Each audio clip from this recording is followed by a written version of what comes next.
Welcome to the Corner Kick with Nick and Rick. I am your host, Nick Prokop. As always, with me is Rick Thomas. How you doing today, Rick? Good evening, and hello, Nick, and hello to all the listeners out there. Before we get on with the show, just a quick shout. We are part of what's called the Tangent Bound Network. Go ahead and go to tangentboundnetwork.com to find a full list of all the shows available through the network, and subscribe via iTunes or Stitchers to our show or their shows, whichever fits your fancies. There's all kinds of video games, music, movie shows, all kinds of different shows. We actually have a couple other sports shows now. We have a soccer, hockey, and I believe one that just randomly talks about every sport. So we have a lot of different things going on the network. Well, Rick, we'll go ahead and start with our review of those shows a review of the games that we picked in our last show. And we'll start in Europe. And We'll start in Italy, which, for all the fanfare that this match that we picked, was the Milan derby, and it was Inter Milan versus AC Milan. You saw the beautiful setup by the fans and the wonderful tifos they brought, but there wasn't much on the field, except for a few yellow cards, it seemed. But I didn't really take away much from this at all, except for the fact that it was passionate. What about you? I mean, the scoreline, two mid-table clubs. I mean, it pretty much sums it up. I mean, the only thing that I saw was the Derby choreo displays, of course. That's kind of the only reason why I watched the beginning of the match, to see it. I think Inter won that. That display with this Sforzesco Castle, which I actually visited when I was in Milan in November. I saw all types of Inter Milan motifs, which they got their team badge actually from that snake, that serpent. That's displayed at the castle. But other than that, there were a couple of handball calls that didn't go Inter's way. And there was a goal disallowed when Palacios fouled Antonelli. It would have been an own goal on Mexes, actually. But, other than that, it was similar to the Milan derby back in November. Just meh. A whole lot of nothing. It seemed like a whole lot of nothing. Inter definitely had the better setup too. Quick question, personal question: was Milan the only place you visited when you visited Italy? No, I went to Parma, and I had a feeling. So it was a straight shot train ride, and okay, that's cool. Yeah, I eventually would like to go see Italy. Kind of part of ours is in Naples right now, so he's enjoying it. Let's move on northwest, and let's move on into Spain and go for Barca 2, Valencia 0. I am not surprised by the scoreline. I was actually pretty impressed with both goals. One thing that was very disappointing for Valencia in the 10th minute is they had a missed PK. And you can't, when you're playing Barcelona of all teams, you cannot make these types of mistakes. You need to score when you're giving a freebie like that. I don't care if it's one of the best goalkeepers in the world or a quality goalkeeper. You need to put the ball in the back of the net. That could have helped the confidence of Valencia and maybe even brought home a point, which would have been nice for them. Goals were scored, Suarez in the first minute and Messi in the 90th. Now, Suarez I was very impressed with him on this because he noticed that the defense was converging on Messi. So he kind of took a couple steps to the right on his run so that he'd be wide open to the right and have a nice side angle to the goal, which obviously was perfect angle for a goal. But that was impressive to me for Suarez. And the last goal by Messi, it was just 1v1 with the goalkeeper. If you're the goalkeeper and you're going 1v1 versus one of the best players in the world, good luck. That's the best way I could say it. What were your takes on that one, Rick? I'm sure you were very pleased. A few things, like Suarez is true to form. Not just this goal, but recently, with the Champions League Yep. and league play. Of course, Messi, he got his 400 for Barcelona. Yep. That That's was a lot pretty of impressive. goals. And besides that, Barcelona, is one of those games with, the Champions League match that was played today, actually. It's one of those things where do you sit back and try to play lackadaisical? Well, they really couldn't because Real Madrid is behind them in the table, Yeah. not too far away. So every victory counts, and they took it serious enough, and they came away with the win. Still in first place in La Liga, and they're playing very good, not only in league play but in Champions League play. And it's kind of curious to see what they want to do. Do they go for both, or do they just stick with that Champions League? Well, and I think Barca will get La Liga, honestly.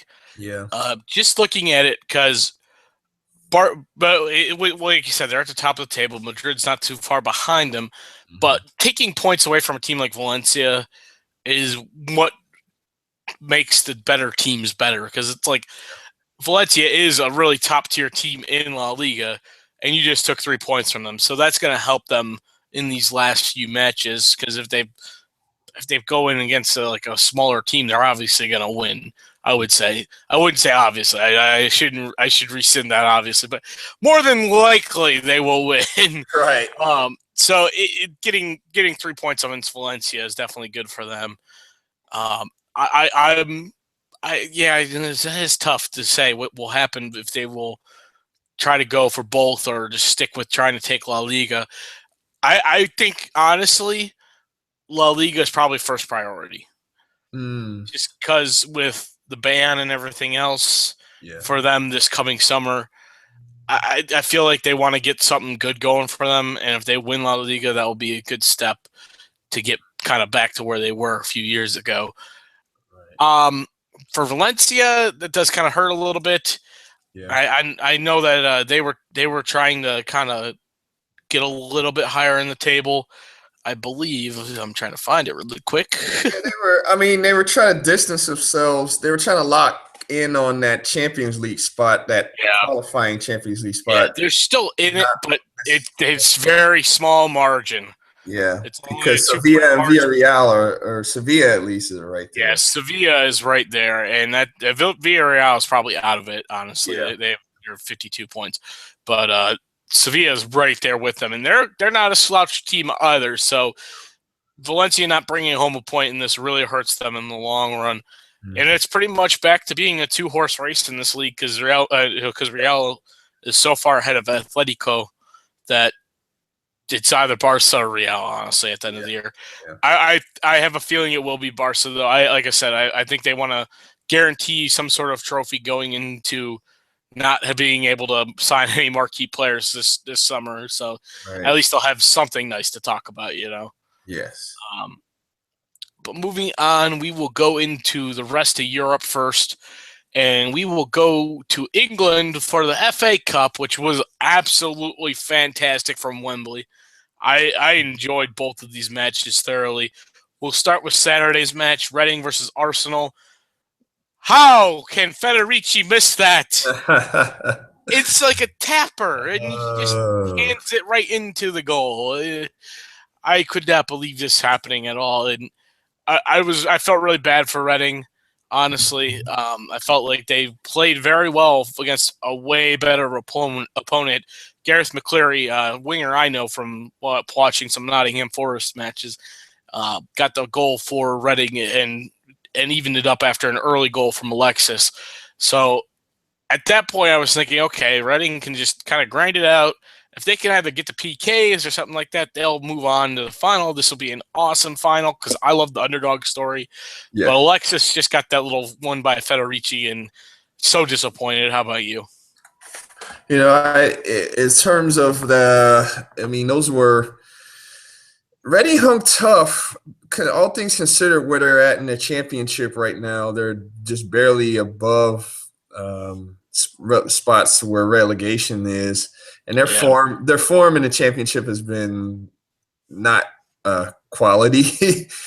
but for them to hang with Arsenal is commendable. However, the Federici mistake. I mean, he played in the Premier League before, and those things you don't expect for any professional. Yeah. It was pretty much the Alexis Sanchez show anyway.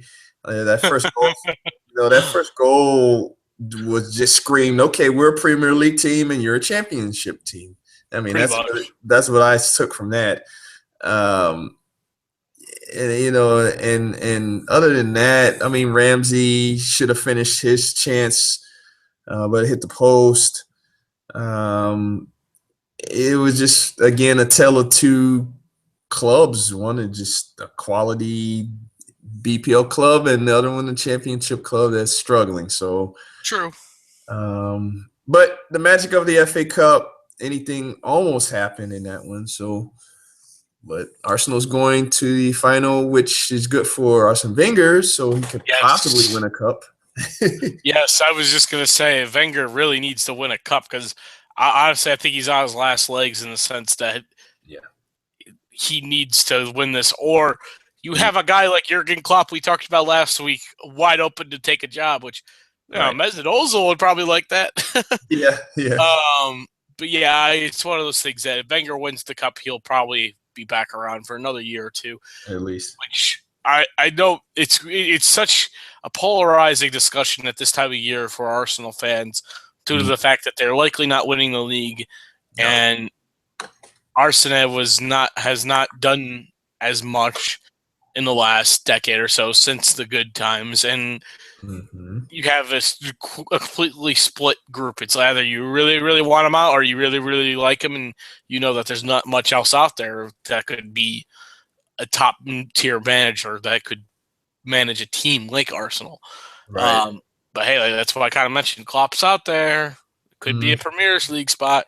And honestly, thinking about it, just to kind of add to our conspiracy theories of last week and all that, it actually kind of works out. Arsenal is more of a team that he would probably like to manage than a team like Manchester City, as we mentioned, because even though they'll probably pay him all the money in the world to go there, he doesn't seem to be really tied to money. I think he looks at the people in the program and says, okay, I like that.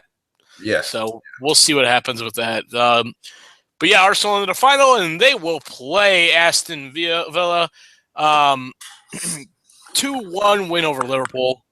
I'm pretty shocked by this. At first, early in the match, I kind of thought Liverpool was going to win this and take it home.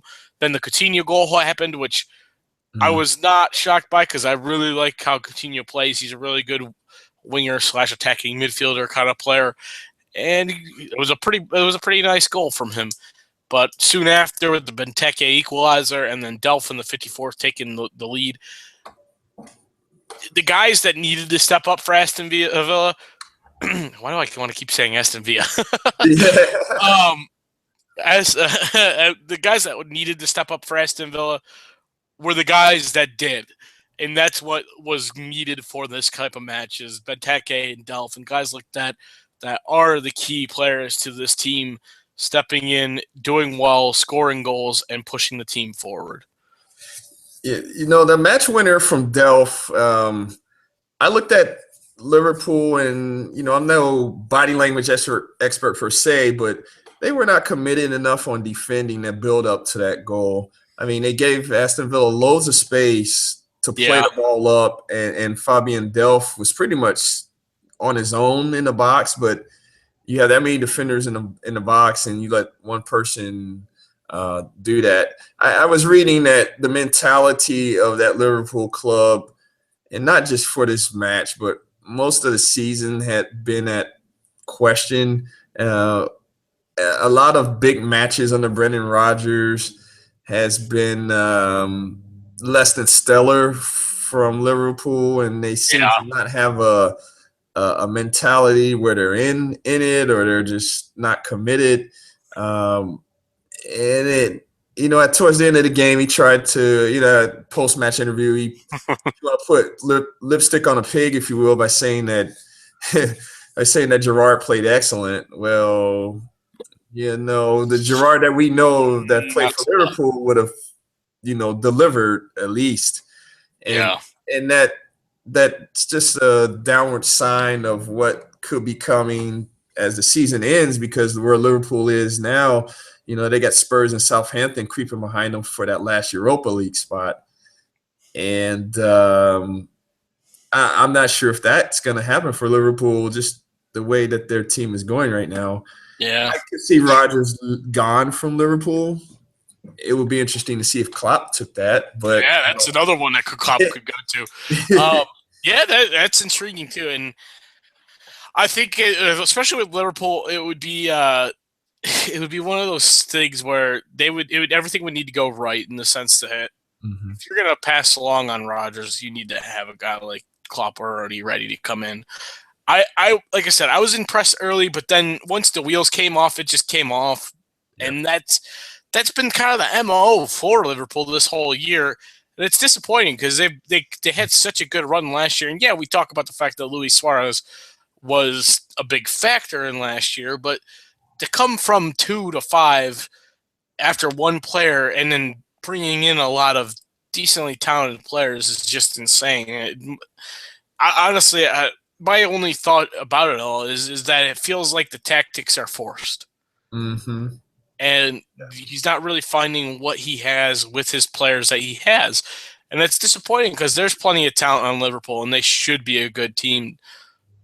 But hey, they just couldn't get it done, and it looks like Aston Villa's team will get a chance to win, to try to win against Arsenal. And I'll be very intrigued to see what happens at goalkeeper for them, because Shea Given's been the one that's starting in the cup, and that's typical in FA Cup. Though, is usually some of the bigger teams or the Premier League teams usually will try out their number 2 goalkeeper for the cup play, and then they'll have their starter for the Premier League matches. Right. But I have a feeling we'll see Brad Guzan in the final, just because I think that they will throw everything out there, just to give a chance to get a win against Arsenal and get the cup. Yes. We'll preview that a little bit more when it gets closer to that. But I think we got a pretty fun final, honestly, between the two teams. Yeah.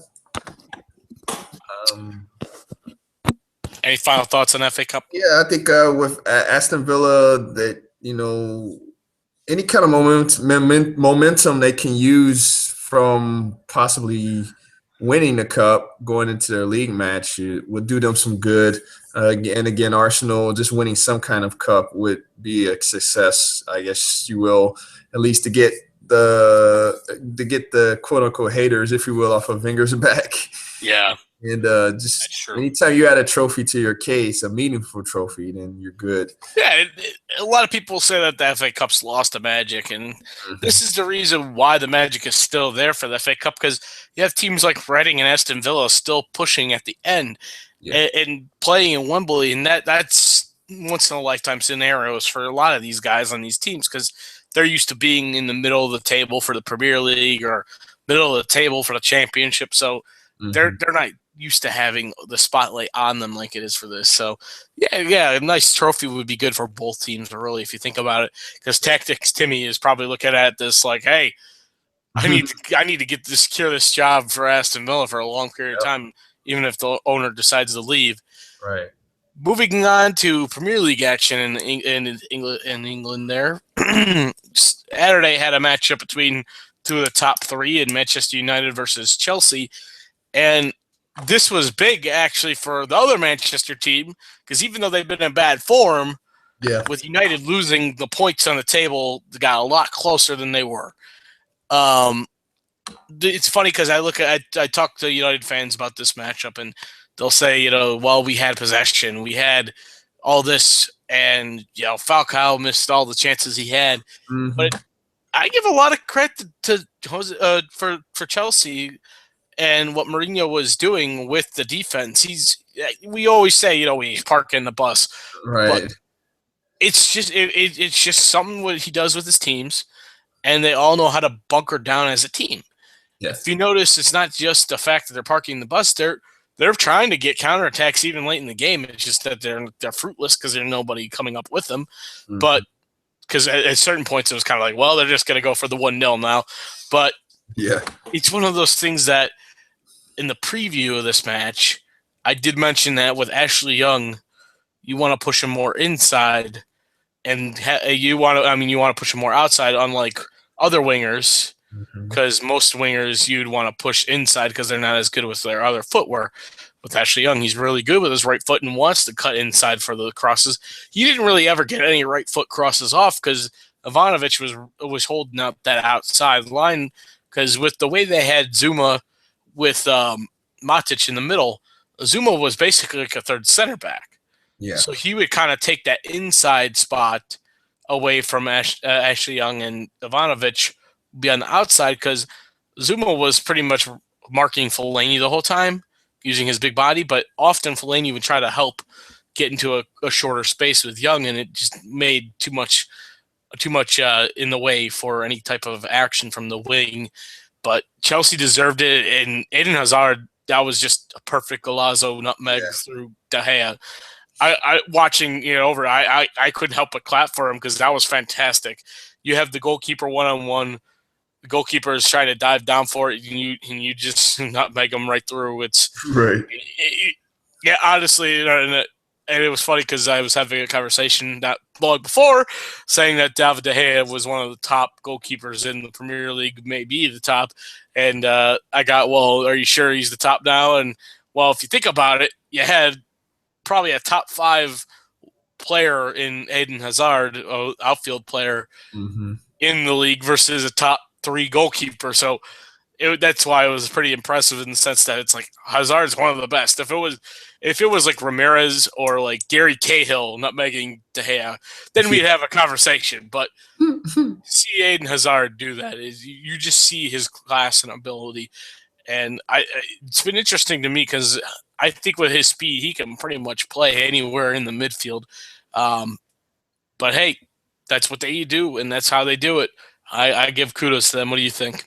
Yeah, it was a good win for Chelsea, and a lot of people might be thinking, well, their form is off. Well, I don't think your form is off when you're winning matches, no matter if they're 1-0 or however they're. The last couple of matches have been, if you want to call it ugly, okay, by Chelsea standards, but again, you get 3 points, you get that much closer to that Premier League title, which when I look at the table there, you might as well just say they have 1 foot on it. They just have to, they just have to keep doing what they're doing. And that whole parking the bus thing is interesting with a Mourinho side, because he's been known to have teams with flair, and they've had a good combination of offense and defense, but in a way, and you mentioned about his tactics, that defensively, it's he's pretty much, worked with this lineup for the last couple of years, and it's almost like I'm going to say he's evolving as a coach, because he's always been a good tactician, but he's redefined himself in terms of his stance on team defense. True. With the pieces that he does have, and that's interesting to see in a coach like him. And the one thing that's been interesting is he's getting star players, or at least like really good star players like Fabregas, to buy into the defensive play too. Yeah. Because usually when you think guys like that, you think flashy, going forward, beautiful passing, scoring goals. You don't really think, defense. Right. So he's really gotten them all to buy into that team defense type of scenario, which is honestly, it's something very Italian in the sense that you would see a lot of Italian teams doing this, where they would sit back and then counterattack all day. So really, I'm impressed with what he's done with those players.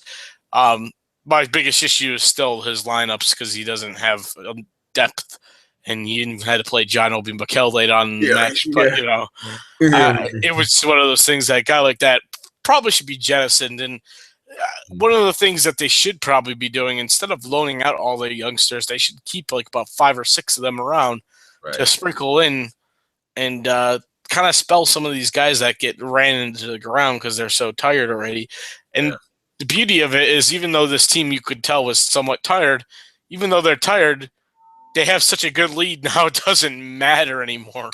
They've No, done so well with this season that they're pretty much at a point that they'll just run away with it this year. I think it's interesting though, because there's always talk about, well, if um these teams that play well at the end of the year, maybe they'll be good next year. Mhm. And I'm not sure how I feel about that. I do think Arsenal and United will be better teams in the Premier League next year. We'll see how that goes next year, though, because Right. I never bought into that, because there's often times where Tottenham would like end the year with like 5 or 6 wins, and it would just be fantastic at the end of the year, and then they would start the next year with like 0 wins and 5 draws. Right. So it's just a year-to-year case. I never take much stock in that, and that's been one conversation after a lot of these matches that a lot of people have been having. And I just, like I said, I do not take stock in that with the Premier League, because Mm. it's interesting how far one team can drop from one year to the next. Exactly. But that's it for Europe. We are going to come on back here into America, and the last 3 games we'll talk about are going to be was our game of the week from the West, which was Vancouver versus RSL in Utah. Yes. The most intriguing thing from this, besides the whole fact that Vancouver won 1-0, they're the first Canadian team to win in Utah. Yeah. Nobody's ever won there. It's insane. Which, I mean, but this year's Vancouver team, it really, I wouldn't say it's not a shock because they've been playing so well. So it's not like they're like a TFC or Montreal. They're actually a formidable, out of all the Canadian teams within the last few years, they've been the most formidable, if you want to say that word. And even with all the cards for RSL and the red cards, you could tell that Vancouver, even before all that happened, was there to play. Mm-hmm. And we talk about guys like Kakuta Mane, but today, not today, but that match day, it was Darren Maddox with the goal, and it was fantastic. Yes. They had T-Bert running up the left wing, and he just timed the cross perfectly so that Maddox is the only one that could get up to it. And then Maddox redirected it well enough so that it was so far away from Raimondo to get a chance to get a hand on it. So I applaud them on that, because it was smooth. It is the best way of putting it. Because when T-Bert was running up and Maddox getting into place, they also had Mauro Rosales not that far behind him. Mm-hmm. So it was impressive in that sense that he picked out Maddox, because Maddox did have a defender right in front of him, and maybe the defender was thinking that they would go deep to Rosales instead. And I think Raimondo might have been thinking that also when Maddox got the ball. Mm-hmm. But hey, kudos to them. They scored. They won. They got the 3 points. I know there's been a lot of talk about Olave and all the hot-headedness with that match. Yeah. But honestly, that second yellow is well-deserved, because you can tell when he's kicking him. He's kicking him right in the higher shin area.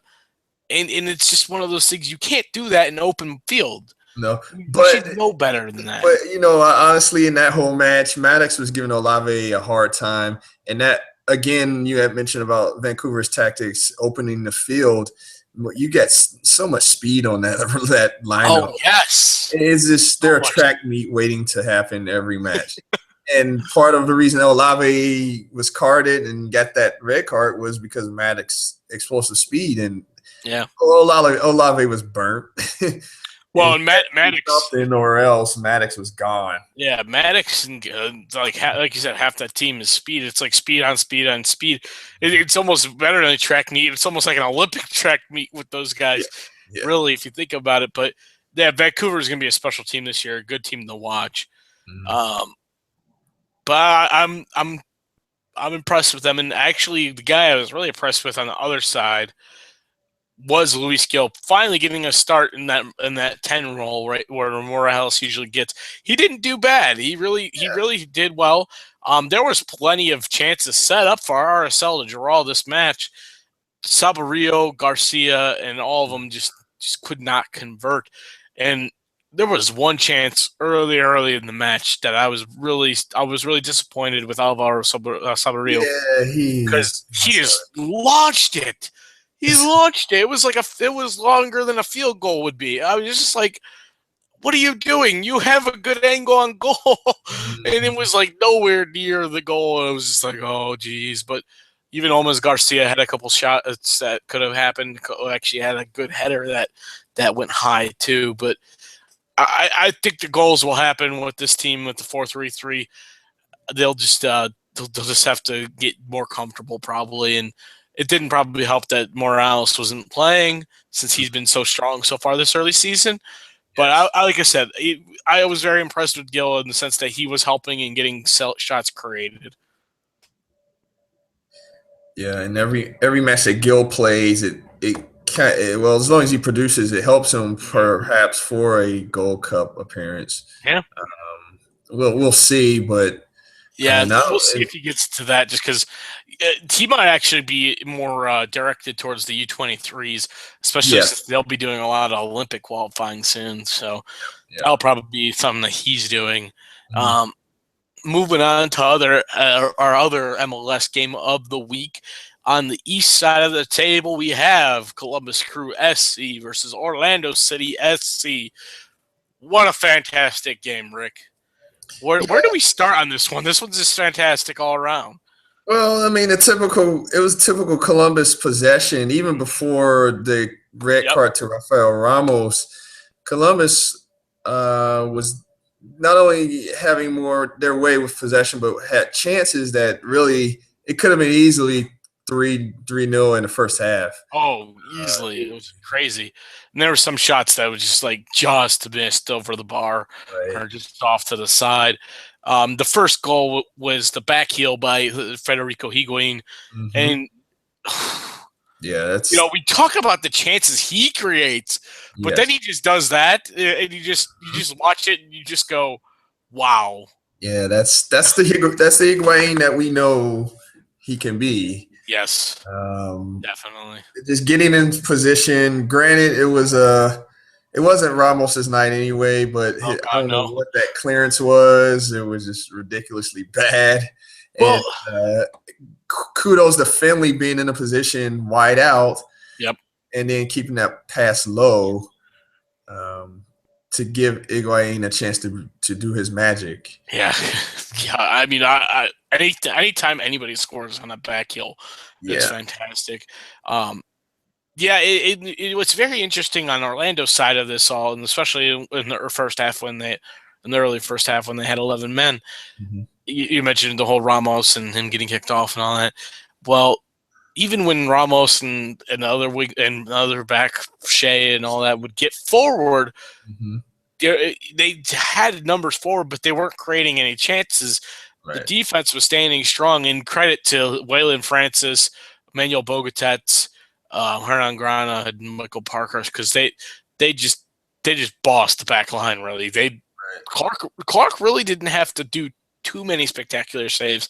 He had a few, and then the one that was really scary, where it kind of bounced off him, and luckily bounced right to the feet of Michael Parkhurst.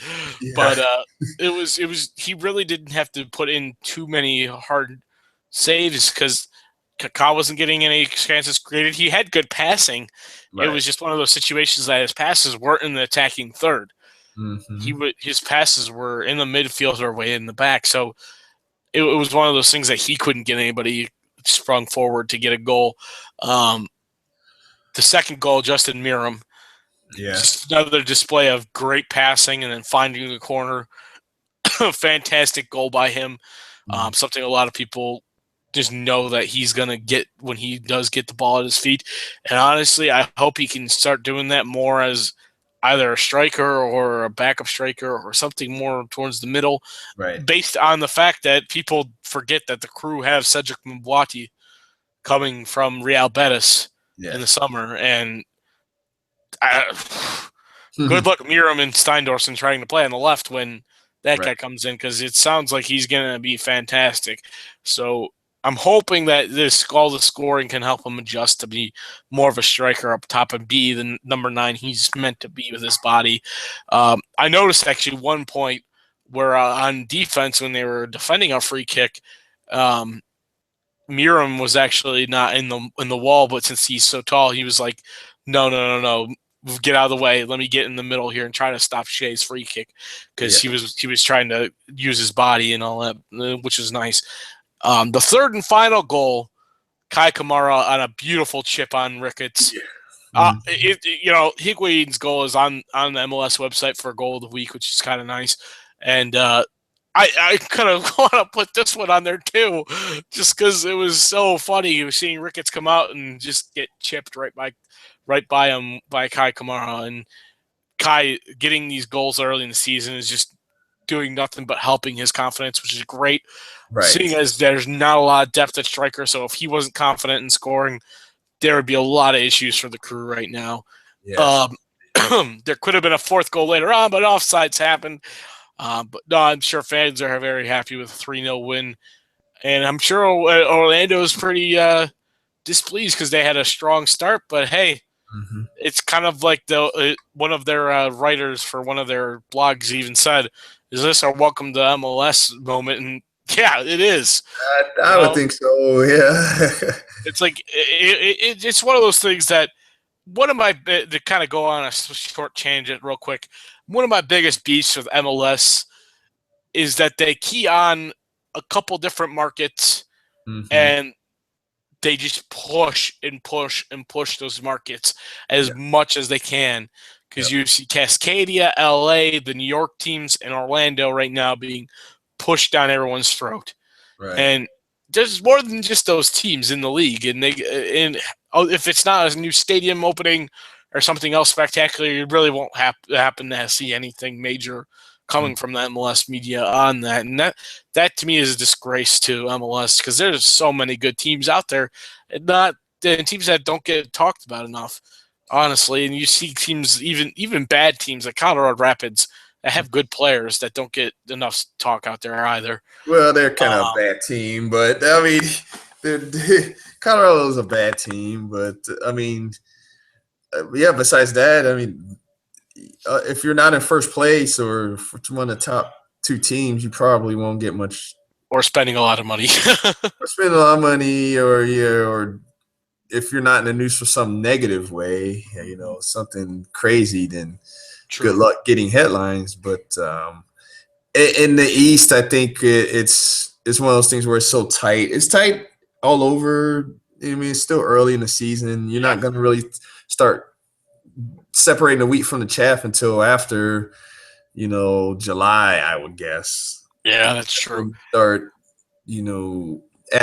or during, the Gold Cup or right after the Gold Cup is when you'll start saying, okay, who's gonna be the team that pulls away or tries to pull away, at least in playoff positions. Well, and the Gold Cup in that time is going to really test the depth of some of these teams because the Gold Cup will probably have a decent amount of MLS stars and not just USA, because you got to figure Jamaica, Costa Rica, Mexico, all those countries are going to be stealing away from MLS. So it'll be one of those situations that you'll see probably a lot of teams testing their depth out.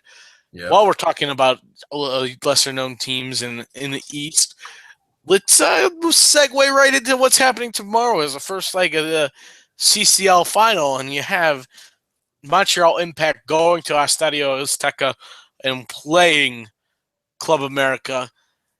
They need some sort of result. Do we think they're going to get it, Rick? Oh gosh, it's going to be so tough.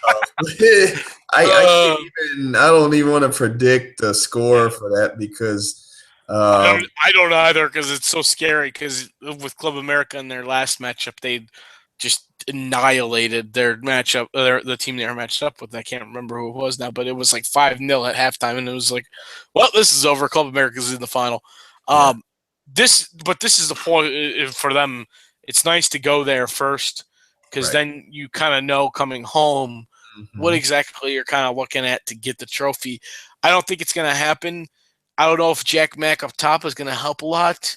I don't know if he might not be. He might not be healthy. Yeah, he might not be. And honestly, I don't know if they're going to have enough out of this team to really take all the blows that a Club America will be throwing at them, because they have a lot of strong young talent and Uribe Peralta up top. So I do not see this going well for Montreal. I would like them to do well just because, that whole MLS thing, but I just don't see it happening.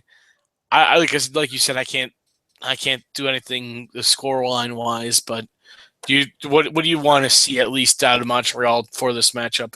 Well, they're gonna have to play strong defensively because of the fact that I believe Club America is really going to be pushing it. It's a sellout crowd in Azteca. So, a whole Azteca is sold out for this match. That's true. They've got that behind them, and obviously the altitude. But they lost the Liga MX over the weekend 4-0 to Querétaro. Wow. On the Ronaldinho side. So it's one of those things where when you lose like that, somebody's gonna have to pay for that. And Montreal, unfortunately, it's probably Montreal. Yeah, they might have to be the team that pays for it because they know that if Montreal gets an away goal, that could be big. Mm-hmm. And there's a lot of things happening with America. They got the Super Classico with Chivas, so they can use this as momentum for this weekend coming up. And Montreal's they can't park the bus, because if they park the bus and not even attempt to possess the ball, then they're in trouble. They need an away goal, really. Yeah, they do. Yeah. They really need that away goal to help out. But that's pretty much about it. Any final thoughts from this past weekend, Rick? No, it's one of those weekends. It's one of those times of year where you're looking at getting close to Champions League, Europa League finals. Winding down. The soccer pyramid in the United States is starting up as the lower leagues start to come up and play. So that means invest in your local teams out there, folks. Plenty of soccer to watch all up and down the pyramid in the U.S. It is. As I said in the beginning of the show, we are part of the Tangent Bound Network. Go to tangentboundnetwork.com to find all the different shows that are available to you from the network. Subscribe on iTunes, subscribe on Stitcher. Listen to the old shows if you want to. It's probably only probably a little bit outdated, but at least the hot topics are fun to listen to. For Rick Thomas, I'm Nick Prokop. This has been the Corner Kick with Nick and Rick show. Till we meet again. Don't invest in pyramid schemes. Invest in the U.S. soccer pyramid. Ciao.